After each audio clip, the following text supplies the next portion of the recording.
I was a girl who never had feelings for girls and didn't desire marriage, but my mother forced me to marry you.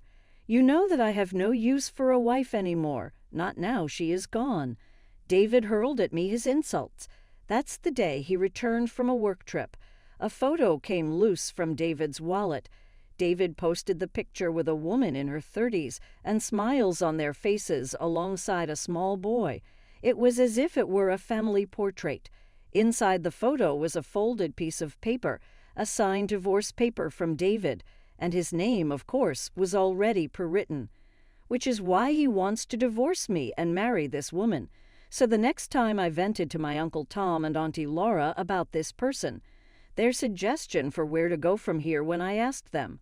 A week that David was gone, and I filed the divorce papers, doing what Laura asked me to do. Then I thought about how David would feel, coming home to such a different space. Hi, I am Emily, 45-year-of-age homemaker. Even so, my husband comes from a successful family, and I have been married in for over 20 years now, but we never had children of our own. Well, because my husband is an only child born when his parents were older, and he's a tad bit spoiled, as in needs everyone to take notice of him at all times, and doesn't like kids. And really the only example I can give from what I have seen is that his parents both seem nice enough people and don't appear to pander to him too much. It's just, that's the way David was raised to be controlling. Now, I first met David on an introduction, DCLS initially. When I saw him, my immediate thought was, this guy is not into women. Fuck, is this guy actually serious about getting married? Marriage did not suit you, I thought, as David in a tux descended from the carriage with his date. But his mother, Mary, was an old friend of my mom, and I had known her as a child. A sweet, innocent-looking Mary always had a crush on me. She grasped my hand and said softly, Emily, David will be most fortunate to have you. That one shaved part of my heart. Honestly, when his mother is so good and raised him to be about kind, has got be a nice dude. So I thought to myself, what the heck, and agreed that we would go forward with having said same marriage. When we married, we lived with David's parents, but 2 years later, his father died in his 60s. Mary fell so ill with sadness that she had to be cared for by a nurse. Since David was ensconced in his duties as the company president, I became Mary's primary caregiver, except for when a nurse arrived. 20 years later, despite all I held / we loved hard, but Mary went silently to bed just the next day, and losing Mary, whom I loved. But David did not look the least bit sorrowful. Instead, he went strutting around as if to say, bringing you all here was the best thing that ever could have happened to me. David had always been quiet at home since we got married. Since his father's passing, he had been working late every night as the president of the company he inherited from his parents. As a result, he rarely paid attention to our home, leaving important household decisions to me. But I didn't mind. He was a man of few words, even during our formal introduction, and Mary had warned me that David was brusque and not very talkative, but not a bad person. So, for the past 22 years, I accepted the lack of conversation between us as just the way things were. However, after Mary's death, David seemed to become harsher towards me. Tasks he used to do himself, he now ordered me to do in a yelling tone. Hey, I'm about to take a bath. Why haven't you got my clothes ready? What? You usually do it yourself. Don't what me? You're my wife. It's your job to take care of me. Sure, I'm a homemaker, so maybe I should do these small tasks, but he never asked for such trivial things before. I wondered what suddenly changed, but I complied. Oh, right, sorry. I quickly got David's clothes ready. Was he just being considerate because I was taking care of his parents before? Maybe he couldn't act this way in front of them. I was just confused by David's sudden change in behavior. Being home all the time, I didn't have any close friends to talk to. The only person I could confide in was Laura, who often visited me during weekdays. Laura is married to Tom, David's cousin. Tom's father is David's father's brother, but since Tom had kids first, he's 5 years older than David, making him 50. Laura, his wife, is 48 and older than me, and she's someone I can always rely on for advice. Today, Laura came over again while our husbands were at work. Seeing me at the door, Laura looked concerned and peered at my face. "Emily, what's wrong? You look pale." I touched my cheek and widened my eyes. "Really? I didn't notice. Have you been going through something tough lately? You can talk to me if you want." I definitely had complaints about David lately. I started to tell Laura about how David had changed since Mary passed away. I found myself venting, but Laura listened quietly. "I'm sorry I haven't been able to talk to anyone about this, so I just ended up unloading on you." "It's okay. It sounds tough. It's hard to believe David, who was always so quiet, suddenly changed and got so short-tempered." Laura seemed to be thinking about something. Her husband Tom is the vice president at David's company, and he often talks about work at home. Maybe Laura was recalling some stories about David at work. Then she looked at me as if she had an idea. "David, well, he seems like the type who wants to be in charge. From what I've heard, that's how he is at work." Her words were a revelation to me. "Really?" "At home, David never seemed that way, so I never noticed. What does it mean to want to be in charge?" David usually just sat quietly, reading the newspaper at home, so I never thought about what other sides he might have. When I told Laura this, she smiled slightly and said, "I have a friend in a similar situation. When they live with their in-laws, some husbands push the care of their parents onto their wives and act quiet at home. Here's your text, punctuated and divided into paragraphs. But when the parents pass away, they suddenly start acting more domineering. You might want to be careful," Laura warned. Thinking about it, she might be right. David now fits that description perfectly. "Thanks, Laura. I'm glad I talked to you. I'll keep that in mind when dealing with David from now on." "Sure, if anything comes up, just let me know." Talking to Laura made me feel much better. That night I was in a good mood, humming while doing housework when David came home. He gave me a puzzled look. "Why are you so carefree, humming and all? You're in a good mood." "Hi, David. How was your day?" David frowned even more, seemingly displeased with my cheerful response. Does it really bother him that much to see me in a good mood? Curious, I asked him, "You seem upset. Did something happen?" "Nothing happened. I just get annoyed seeing you looking so carefree while doing housework." What? I couldn't understand what he was saying. Is he really bothered by me doing housework as a homemaker for the past 22 years? Then David muttered something under his breath that left me speechless. "You're useless now that we don't have kids and you don't have to do any caregiving." So he thought I was enjoying myself now that I wasn't caring for Mary anymore. We don't have kids because David didn't want them. I didn't know how to respond. If I said the wrong thing, it would only make things worse. I decided to take a deep breath and stay calm. "Well, since I have more free time now, maybe I should look for a job." "Hey, let me be clear. You're not allowed to take some part-time job around here. It would look bad for the wife of a wealthy household to be working part-time." David indeed started acting all high and mighty as soon as Mary passed away, just like Laura said. Moreover, he clearly wanted to show that he believed he was above everyone else.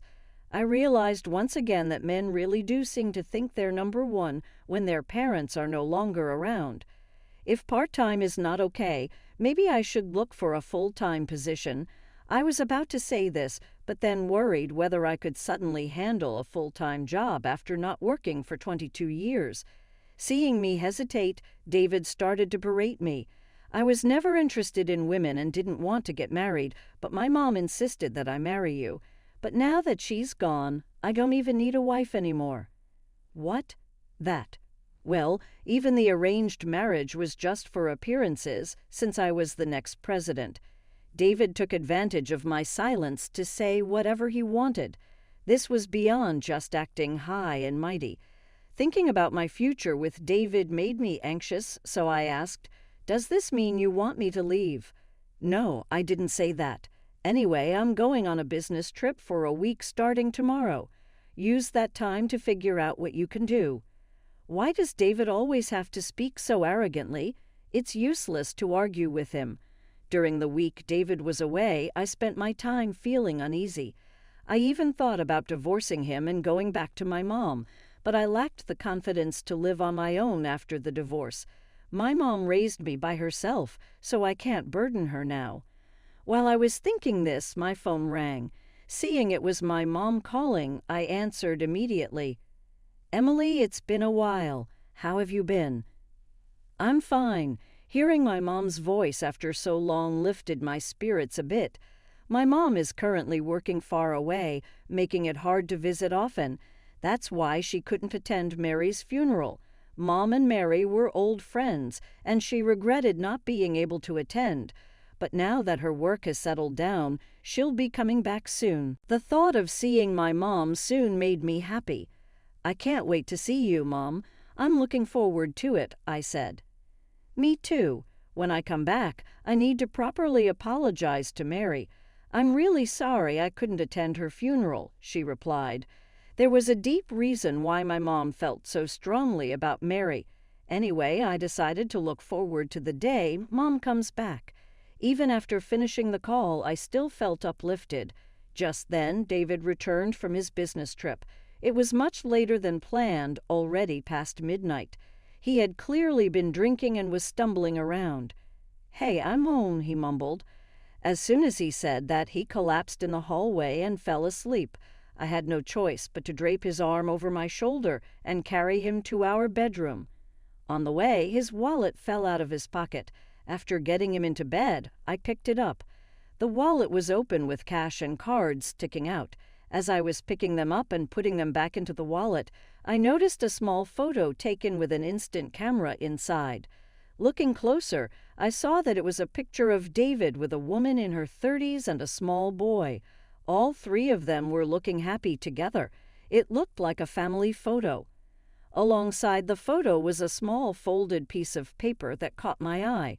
When I opened it, I realized it was a divorce paper. Moreover, David's name was already filled in, so he wants to divorce me and marry this woman. I shook David's shoulder to wake him up. "David, wake up." David opened his eyes slightly but then started mumbling in his sleep. "Oh, Emily, put all my stuff away." "What?" "Put everything away." Maybe he meant his stuff from the trip, but he didn't have that much luggage. At the hotel where he stayed, he could have had his clothes cleaned, so he didn't have much to bring back. Maybe he was planning to leave this house after our divorce. But if that happened, I would become the head of the household. This house has been passed down through David's family for generations, so I can't make decisions about it on my own. The next morning, I decided to call Tom's house, the nearest relative. It was Sunday, so Tom was home, but Laura answered the phone. "Hello, Laura. I'm sorry for calling so early. I need to talk while David is still asleep." "It's okay. Mornings are fine, but it seems like something happened, right?" I explained about the photo and the divorce paper in David's wallet and how he told me to put all his stuff away. Laura discussed it with Tom, who was beside her, trying to come up with some good ideas to help. At that moment, I heard Tom's voice on the other end of the phone. A week-long business trip. Tom's curious tone made me wonder, too. "Laura, can you put Tom on the phone?" When I asked, Laura quickly handed it to Tom. "Hello, what's this about David being on a week-long business trip?" "Well, David often says he's on long business trips and is away from home for a week at a time. David's never had a business trip that long. At most, it's been 1 or 2 nights. Tom's words struck a chord with me. A fake long business trip, the photo with an unfamiliar woman and child. When I mentioned this, Tom seemed to realize something. "Could it be? Emily, do you have that photo with you right now?" "Yes, I do." "Can you send a picture of it to either my or Laura's phone?" I quickly took a photo with my phone and sent it to Laura. After seeing the image, Tom told me, "This woman, she's Emma. She used to work at our company." "I knew it. What do you mean, Tom?" I asked, and Tom sounded a bit uneasy. Well, this Emma was our office clerk until 2 years ago, Tom explained, but there had been rumors in the company about Emma having an affair with David, the president. She quit 2 years ago, and some employees speculated that she was pregnant at the time. If the child was conceived at that time, his age would match the child in the photo. If this is true, it's highly likely that David is the father. Was David visiting them while pretending to be on long business trips? Tom handed the phone back to Laura, thinking it would be better for women to discuss infidelity. Emily, are you okay? Stay strong. By the way, I have an idea. Laura gave me some advice on what to do next. She and Tom had already discussed matters regarding our house. Since Laura and I talked about everything regularly, our conversation flowed smoothly. Thank you, Laura. David will be away for a week, starting the day after tomorrow, so I'll put the plan into action then. Yes, David would be gone for a week on his fake business trip, starting the day after tomorrow. It was perfect timing for me because my mom would be back in 3 days. I emailed my mom about David and Laura's suggestions. The next day, I started preparing David's luggage for his fake business trip, starting the following day. Seeing this, David looked impressed. Wow, you can do it if you try. It would be great if you could always do things like this without being told. David didn't seem to remember what he said that night, likely because he was drunk. Oh, I forgot to mention my mom is coming back the day after tomorrow. You won't be here since you'll be on your trip, but I'll pass along your regards. Oh, really? Your mom who had to go work far away. She even showed up to our wedding in such shabby clothes, looking so poor. David always insults my mom like that. She wasn't working away. He just assumed we were a poor family because I was raised by a single mother. I don't bother correcting him anymore. The next morning, David left our house. I immediately started following Laura's plan. The next day, just before noon, my mom arrived at our house. Laura, who wanted to see my mom, came over too, and the three of us decided to go out for lunch. Even though my mom was visiting, she was busy with her work and could only stay for today. She had to leave again tonight. I read your email. You've been through a lot, but the house is so titty now. Yes, I'm sorry. Since you just got back, there's nothing at home, so we have to eat out. Did you take care of my arrangements? Yes, everything is set. It was last minute, so I couldn't arrange to go with you, but I'm always waiting for you at my place. She handed me a plane ticket. That's great, Emily. Looks like everything will go smoothly now. I can't wait to see David's reaction when he gets back. Yes, it's all thanks to you, Laura. I wouldn't have known what to do on my own. I felt grateful to have such a strong ally in Laura, and I was lucky that my mom returned at the perfect time. Over the next 4 days, I quickly took care of all the arrangements and submitted the divorce papers. Then, I left with the plane ticket my mom had given me at dawn.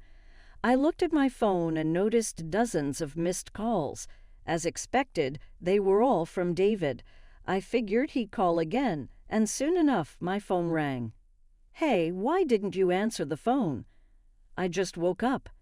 What? It's already past noon here, David said, but where I was, it was still early morning. Well, that doesn't matter. More importantly, I came home to find the house completely empty. Where did you take all my stuff? Oh, you told me to put all my stuff away, so I threw everything out. What? When did I ever say that? David must not remember at all because he was drunk at the time. He then asked another question, and also, the car is gone. Did you take it? Where are you anyway? I'm in France at my mom's place. David was stunned into silence after my response. Since he didn't say anything back, I continued, Oh, about the car. I sold it before the move. And the house? I've sold it too, so you need to leave soon. What? Wait a minute. First of all, there's no way your mom is in France. Lying won't help. Come back.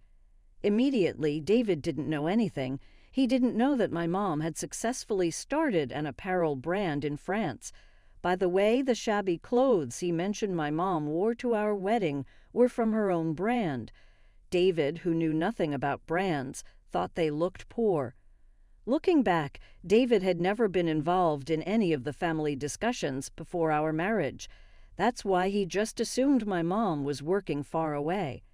Mary had been a regular customer at my mom's store back when she was still in the U.S. That's why my mom and Mary were old friends, and I had known Mary since I was little. When I explained all this, David suddenly burst out laughing. "Are you stupid? I get it about your mom, but this house has been in my family for generations. I'm the head of this house now, so there's no way you could have sold it without my permission." I figured he'd say something like that. I sighed. "It seems you didn't know something important." "What are you talking about?"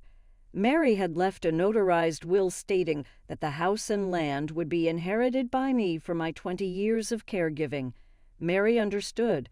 Even though David inherited the company his father left, he was such an unreliable president that all the important work was entrusted to Tom, the vice president. David, who did nothing at home, left even the car purchases up to me. That's why I bought the car in my name. David has not fulfilled his role as a leader in both the family and the company. That's why Mary, concerned about me after her passing, entrusted everything about the house to me. Tom and Laura had also agreed to this at the family meeting. David was present at the meeting, but he didn't listen at all, so he understood nothing. That's the situation. And by the way, your fake long business trips have already been exposed. You were visiting that woman, Emma, weren't you? David's face changed the moment I mentioned Emma's name. I continued as if to deliver the final blow. "Emma's child is yours, isn't it? There were plenty of rumors about you too at your office. Tom is looking into it from the company's list of former employees. By law, they have to keep employment records for 3 years. David didn't say anything in response. It seemed like he really left everything about the company to Tom. He would go directly to Emma and confirm the facts. David resigned to the situation and murmured in a faint voice, "Just come back once, please. I want to talk things over with you, Emily. After all, we're still married." "Oh, we're not married anymore. The signed divorce papers you brought back from your fake trip? I signed them too and submitted them." David shouted louder than ever in shock when I told him I had filed the divorce papers. "Why did you do that?" "That was just to calm Emma down because she kept pestering me about when I'd get divorced. I never intended to divorce you." How could he have a child with another woman and not want a divorce? Knowing David, it's probably all about appearances. David wanted to keep up appearances by staying married to me while also keeping Emma happy. But I won't be manipulated by such thoughts anymore. Anyway, I still need to finalize the house sale and handle the division of assets, so I'll return to the U.S. once for that. We'll talk then. With that, I hung up the phone. A month later, I returned to the U.S. to take care of various matters. Since the house was sold, we gathered at Tom's place. David was there, and to my surprise, so were Emma and her son, Bob. Apparently, David was now living with Emma. Emma, holding Bob, looked at me with a frightened expression. "Well, I never intended to take David away. He forced himself on me, and now I'm busy raising our child. I can't pay any alimony." Emma seemed like a timid woman. That being said, she was desperately defending herself even before I had said anything. "There's no need to be so scared. I won't ask you for alimony. David will be the one paying it." I pointed at David.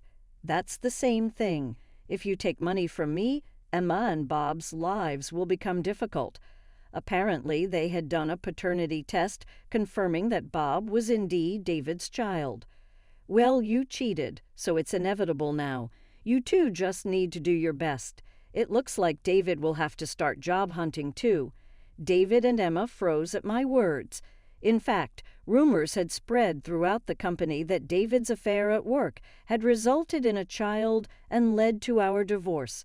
As a result, a meeting was held without informing David, and it was decided that he would resign and Tom, the vice president, would become the new president. Logically, Laura would report on everything happening. Tom placed a hand on David's shoulder after I told him everything. "You are leaving at the end of this month, David." David was shocked and stood frozen in his place. Emma started to cry, and she held on harder to Bob. I was sorry for Bob, but now David and Emma were going to need to prop him up as his parents. Soon afterwards, David emailed me. In the email, David was being financially stabilized by Emma, who worked part-time only after he lost his job. Yet David did no child care of any kind. Neither Emma nor Bob could take it any longer, so she left him with her parents, and the verbal abuse was taken up a notch by David towards his own sister. There was obviously that if David spoke to shy Emma the way he did me, it would ruin her. And in the end, Emma's person crying back to her mom and dad never went from there. David lived in poverty as a consequence, and Emma emailed me to say that he did not know whether or what. He called when I did not respond. "Emily, why are you ignoring me? You threw all that away. It is your fault. I have no money, no job. Now what the heck am I supposed to do?" Not so fast. He tells me that although he paid her alimony, he should have gotten his half from the sale of their house and land. He probably spent it all because David is not financially smart. David kept hurling his selfish complaints in my direction, so I figured why not and went for it back. "You then play the victim, made me marry to keep up with appearances, and spent my life. I should have married better. How are you going to give me back my life?" It was all in jest, of course, but David apparently interpreted my bravado literally, and he just stood there dumbfounded. Touché, he supposed, and ended the call. This is a man who wonders what everyone else did to him. Only he never got arrested at work or heard you let out that the two of you would be home after hours. His next job will leave his pockets empty for sure. I told David I felt like my life was wasted, but really nothing is a waste of experience. Nevertheless, I now live happily in France with my mom learning French. I hope to use the 20 years of caregiving experience that I have and get a job in caregiving here. Yes, it is getting old, but yes, there are many options in France for care, and then my mom, just turned 70, still works and healthy. So of course I would love to help her if needed later on. I tell her this, and she gives me a bit of a childlike sulky face. It's still going. At my age, I am likely to require close attention for a great many years after that final ride is complete. When I see the resolve of my mother, it makes me endearing and at the same time very proud. She decides to live how she would want. My mom, the woman who will always be my ultimate role model, so I intend to remain committed by her side and continue chasing my dreams.